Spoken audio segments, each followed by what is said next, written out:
సాకలి కులానికి సంబంధించిన ఇష్యూ ఏదైతే ఉందో చిన్న పాపది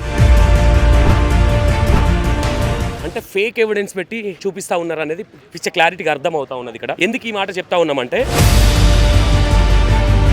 ఆ గుడిలో ఎందుకు సీసీ కెమెరా ఫుటేజ్ అనేది ఎందుకు తీసేసిర్రు, ఇవి చాలా అనుమానాలకు దారితీస్తా ఉన్నది. ఇలాంటివి చూస్తూ ఉంటే నేను ఏమంటా ఉన్నానంటే ఇక్కడ డిఎస్పీ గారు ఒక ప్రెస్ మీట్ లో ఏం చెప్తా ఉన్నాడంటే ఈయన మొత్తం ఏదో ఈయన పక్క నుండి చూసినట్టు, ఈయన మొత్తం అక్కడ ఏం జరుగుతుందో ఈయన మొత్తం క్యాప్చర్ చేసిన విధంగా కొన్ని ఎవిడెన్స్. ఎందుకంటే అమ్మాయే లేదు అక్కడ, అసలు పాపనే లేదు అక్కడ, వీళ్ళు తప్పుగా చెప్తా ఉన్నారు, ఎలిగేషన్ చేస్తా ఉన్నారు కదా. వీళ్ళు ఎలిగేషన్ చేస్తా ఉంటే మిగతా ఎవిడెన్స్ ఉన్నాయి కదా, మరి అమ్మాయే లేదు అక్కడ పాపనే తీసుకురాలేదన్నారు కదా. ఆల్రెడీ ఎవిడెన్స్ ఒకటి బయటకు వచ్చింది. ఇప్పుడు 18వ తారీఖు రోజు వీళ్ళు ఏదైతే లెటర్ రాసిచ్చారో ఆ లెటర్ లో అమ్మాయికి సంబంధించిన అంశమే రాయలేదని చెప్తా ఉన్నారు డీసీపీ గారు. మరి 19th రోజు అంత క్లారిటీగా ఉంది ఆ లెటర్ లో అమ్మాయిని తన్నారు అని, మరి ఆ లెటర్ ఎందుకు బయటకు రానివ్వట్లేదు? Hi hello, welcome to EN6 TV. నేను మీ సంతోష్. మనం నాగర్ కర్నూలు జిల్లాలో ఉన్నాం. ఇప్పుడు ఏదైతే సాకలి కులానికి సంబంధించిన ఇష్యూ ఏదైతే ఉందో చిన్న పాపది మళ్ళీ సెకండ్ టైం మళ్ళీ రావడం జరిగింది. ఎందుకంటే డిఎస్పీ గారు దీన్ని తప్పుదారి పట్టించే ప్లాన్లు కొన్ని జరుగుతూ ఉన్నాయి, కొన్ని ఎవిడెన్స్తోని చూపించాలి కాబట్టి ఇక్కడికి రావడం జరిగింది. ఇక్కడ ఏం జరుగుతూ ఉన్నదంటే మొత్తం ప్రతి ఒక్కటి అంటే ఫేక్ ఎవిడెన్స్ పెట్టి చూపిస్తూ ఉన్నారు అనేది పిచ్చ క్లారిటీగా అర్థం అవుతా ఉన్నది. ఇక్కడ ఎందుకు ఈ మాట చెప్తా ఉన్నామంటే అక్కడ ఏదైతే గుడి ఉందో కొమ్మెరం గూడెం అనే విలేజ్లో, ఆ గుడిలో ఉన్న సీసీ కెమెరాలు మీరు ఏ తప్పు చేయనప్పుడు మీరు ఎందుకు దాన్ని తప్పుదారి పట్టించే ప్రయత్నం చేస్తూ ఉన్నారు? ఆ గుడిలో ఎందుకు సీసీ కెమెరా ఫుటేజ్ అనేది ఎందుకు తీసేసిర్రు, ఇవి చాలా అనుమానాలకు దారితీస్తూ ఉన్నది. ఇలాంటివి చూస్తూ ఉంటే నేను ఏమంటా ఉన్నానంటే మీరు ఏ తప్పు చేయనప్పుడు అంటే ఇక్కడ డిఎస్పీ గారు ఒక ప్రెస్ మీట్లో ఏం చెప్తా ఉన్నాడంటే ఈయన మొత్తం ఏదో ఈయన పక్క నుండి చూసినట్టు, ఈయన మొత్తం అక్కడ ఏం జరుగుతుందో ఈయన మొత్తం క్యాప్చర్ చేసిన విధంగా చెప్పడం అనేది జరిగింది ప్రెస్ మీట్లో. ఏదైతే నేను ఏమంటా ఉన్నాను, మీ దగ్గర ఎవిడెన్స్ ఉన్నప్పుడు ఇవన్నీ తప్పుదారి పట్టించే ప్రయత్నాలు ఎందుకు చేస్తూ ఉన్నారు? కొన్ని ఎవిడెన్స్. ఎందుకంటే అమ్మాయే లేదు అక్కడ, అసలు పాపనే లేదు అక్కడ, వీళ్ళు తప్పుగా చెప్తా ఉన్నారు, ఎలిగేషన్ చేస్తూ ఉన్నారు కదా. నేను ఏమంటా ఉన్నాను, వీళ్ళు ఎలిగేషన్ చేస్తూ ఉంటే మిగతా ఎవిడెన్స్ ఉన్నాయి కదా, మరి అమ్మాయే లేదు అక్కడ పాపనే తీసుకురాలేదన్నారు కదా. ఆల్రెడీ ఎవిడెన్స్ ఒకటి బయటకు వచ్చింది. ఇప్పుడు డిఎస్పీ గారు ఇంత పర్సనల్గా ఎందుకు తీసుకోవాల్సి అనిపిస్తుందో మరి అర్థం కావట్లేదు ఇక్కడ. ఎందుకంటే ఏమైనా అందినాయా ఏంటి అని అర్థం కావట్లేదు. ఎందుకంటే కన్నతల్లి ఆమె గోస వెళ్ళబుచ్చుకుంటుంటే ఈయన ఏదో పక్క నుండి ఏదో చేసినట్టుగా ఈయన మొత్తం ఒత్తాస వలుకుతా ఉన్నాడు డిఎస్పీ గారు. మరి ఈయన ఏమనుకుంటా ఉన్నాడో అర్థం కావట్లేదు ఇక్కడ మేజర్గా. అంటే నేనేమంటా ఉన్నానంటే ఇంత కుల వివక్ష అనేది ఇంత ఉంటుందా? ఇప్పటికీ ఇంకా దీన్ని తప్పుదారి పట్టించాలి అన్న ఉద్దేశంతోనే చూస్తూ ఉన్నారు తప్ప దీన్ని ఒక కొలిక్కి తేవాలన్న ఇంటెన్షన్ అయితే ఇక్కడ కనిపించట్లేదు. ఎందుకంటే వీళ్ళను మీరు ఏ తప్పు చేయనప్పుడు సీసీ కెమెరా ఫుటేజ్ బయట పెట్టండి. గుడి దగ్గర 20,000 మంది జనాలు వస్తారు, చాలా పెద్దగా కొమ్మెరం జాతర జరుగుతూ ఉంటుందని మీరు చెప్తా ఉన్నారు కదా. మరి అక్కడ సీసీ కెమెరా ఫుటేజ్ ఎందుకు లేదనుకోవచ్చు? సీసీ కెమెరాలు ఏమైనాయి? ఏదైతే ఈ అబ్బాయిని పోతుంటే కొబ్బరికాయలు తీసే అది ఉంటుంది కదా, రాడ్తో పొడవబోతుంటే అదేదో ఈయనను పొడవబోతుంటే ఏదో తప్పించుకోవడానికి ఆయన ప్రయత్నిస్తే దానివల్ల ఆయనకు దెబ్బ తాకితే ఈయన ఏదో రౌతు తీసుకొని కొట్టిండు అని కేసు అంత తొందరగా టేకప్ చేసిన పోలీస్ వ్యవస్థ, మరి వీళ్ళు ఫస్ట్ ఫోన్ చేసిందే వీళ్ళు 100కి. ఎవరైనా సరే ఎవరు ఫస్ట్ కాల్ చేసి ఎవరు ఫస్ట్ కేసు పెడితే వాళ్ళ కేసు టేకప్ చేయాలి. మరి ఎందుకు టేకప్ చేయట్లేదు దీన్ని? అంటే రేవంత్ రెడ్డి చుట్టాలనా? రేవంత్ రెడ్డి ఏమైనా మొగులు మీకే ఓడిపడ్డా? అలా చుట్టాలు ఏమైనా మొగులు మీకే ఓడిపడ్డారా? ఏమనుకోవచ్చు? ఏ విధంగా చూడొచ్చుది? ఒకసారి ఆలోచించండి. అంటే ఉన్నోడికి ఒక న్యాయం, లేనోడికి ఒక న్యాయం. పోలీస్ వ్యవస్థ కూడా వాళ్ళ కోసం డ్యూటీ చేసినట్టే ఉంది తప్ప ఇక్కడ సామాన్య ప్రజల కోసం డ్యూటీ చేసినట్టు లేదు.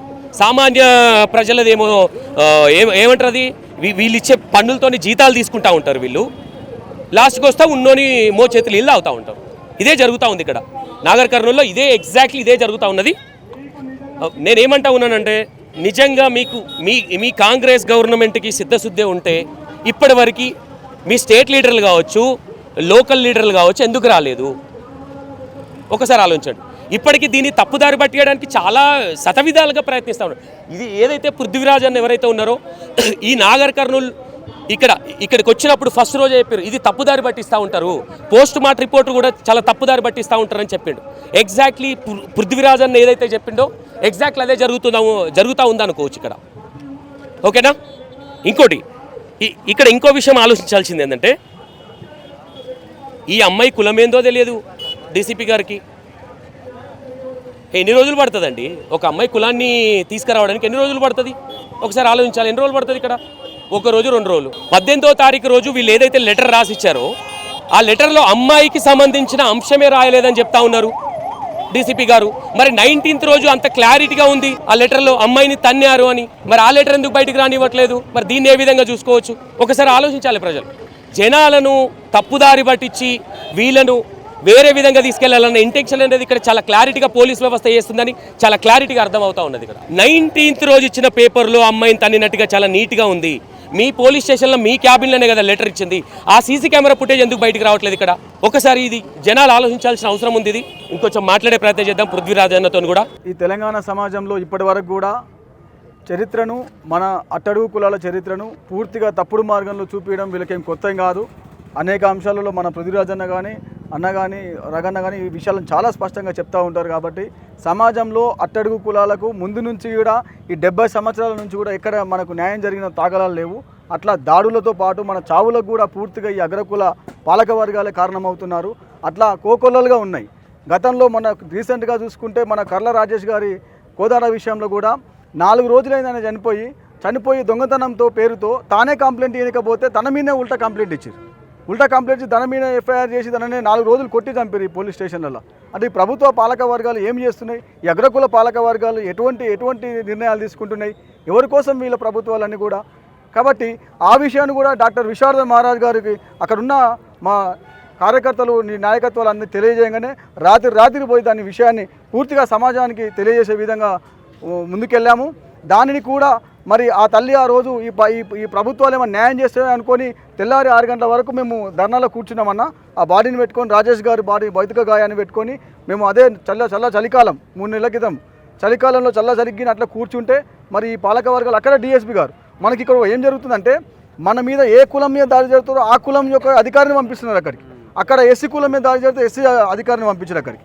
పంపించి ఇమీడియట్గా కాంప్రమైజ్ 6 గంటల వరకు చలిలో మేము కూర్చుని మాట్లాడుతుంటే విశారదన్ మహారాజ్ గారు ఒక శవం ఒక దిక్కు ఈయన ఇంకో శవంలాగా పడుకొని ఈయనకు న్యాయం జరిగే వరకు పోవద్దని అనుకుంటే తల్లి మరి ఆ పాలక వర్గాల మాటలకు కానీ అలా కన్విన్స్ అయింది.